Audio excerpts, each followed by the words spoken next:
ada beberapa sekte ya yang menisbatkan diri mereka kepada Islam, di antara adalah Syiah ya. Ini menolak mengusap khuf. Mereka menolak mengusap khuf ya. Di antara dalilnya ya seperti golongan Syiah Imamiyah ataupun Zaidiyah serta Khawarij ya, itu menolak ya dengan dengan mengatakan bahwa syariat mengusap khuf itu sudah dibatalkan dengan Quran surah Al-Maidah ya tentang wudu gitu ya, tentang wudu. Jadi Allah mengatakan ya ayyuhalladzina amanu idza kumtum ila sholati faghsilu wujuhakum wa aydiyakum ilal marafiqi wamsahu bi ru'usikum wa arjulakum ilal ka'bain ya. Ini ayat tentang wudu ya, kata golongan Syiah bahwa mengusap khuf itu telah dibatalkan, telah dinasakh oleh ayat ini gitu ya. Nah, walaupun nanti ada beberapa bantahan yang akan kita jelaskan. Golongan Imamiyah itu tidak membolehkan mengusap khuf ya dengan kehendaknya sendiri ya, akan tetapi ada perkara-perkara yang membenarkan seperti kondisi takut dan lain-lain atau dalam kondisi darurat gitu ya.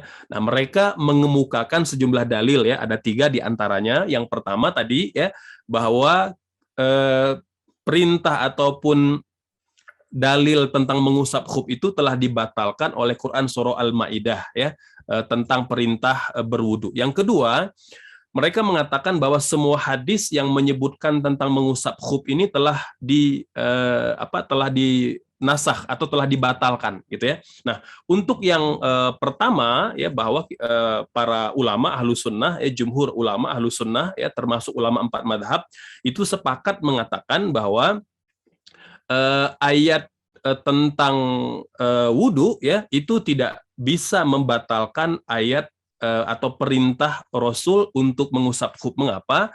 Karena kalau kita lihat dari peristiwa turunnya ya, perintah berwudu ini itu turun pada waktu perang Murisi atau Muraisi ya. Ini perang dengan Bani Mustalik itu pada abad ke-6 Hijriah, pada abad ke-6 Hijriah gitu.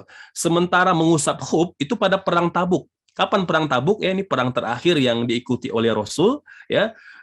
Itu terjadi pada tahun 9 Hijriah gitu.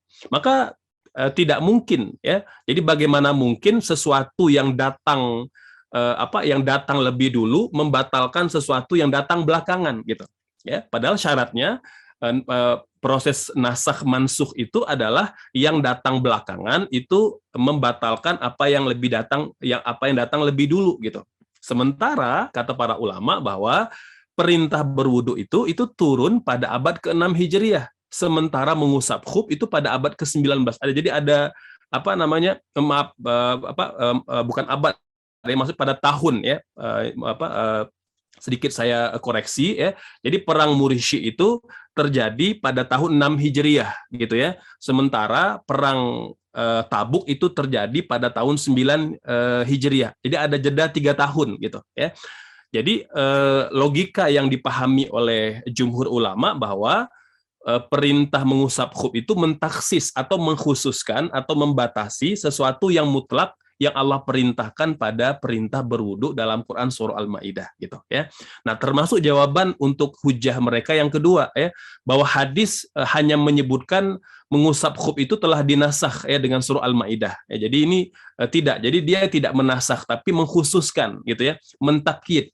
Perintah berwudu betul dalam kondisi normal kita membasuh seluruh anggota tubuh ya, membasuh wajah, membasuh tangan, mengusap kepala dan membasuh kaki gitu ya. Nah, namun dalam kondisi tertentu kita boleh ya mengusap khuf. Jadi dia tidak dibatalkan tapi ditaksis ya oleh perintah Nabi tentang mengusap khuf gitu.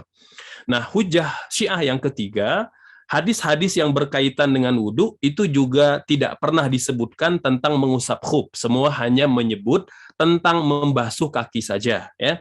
Dan setelah membasuh kaki ditambah juga dengan kenyataan bahwa Allah tidak akan menerima sholat tanpanya ya. Termasuk hadis Nabi yang di mana Nabi bersabda sallallahu alaihi wasallam, wailul lil aqabi minan nar ya. Jadi neraka wail diperuntukkan bagi tumit-tumit yang tidak terkena air wudhu itu. Nah, hadis ini dijawab oleh para ulama ahlu sunnah itu tidak berbicara tentang mengusap khuf, tapi berbicara tentang wudhu secara umum gitu. Artinya, apabila ada orang yang memang berwudhu secara sempurna, dia tidak memakai khuf, maka tumit mereka itu harus pasti ya terkena basuhan air ya, karena dia menjadi bagian anggota yang wajib berwudu gitu ya, atau wajib yang terkena basuhan air wudu gitu ya. Adapun mengusap khuf maka dia dikecualikan karena dia berbicara pada konteks yang lain gitu. Nah, ini hujah dari ulama Ahlus Sunnah untuk membantah hujah-hujah Syiah Imamiyah ataupun Syiah Zaidiyah.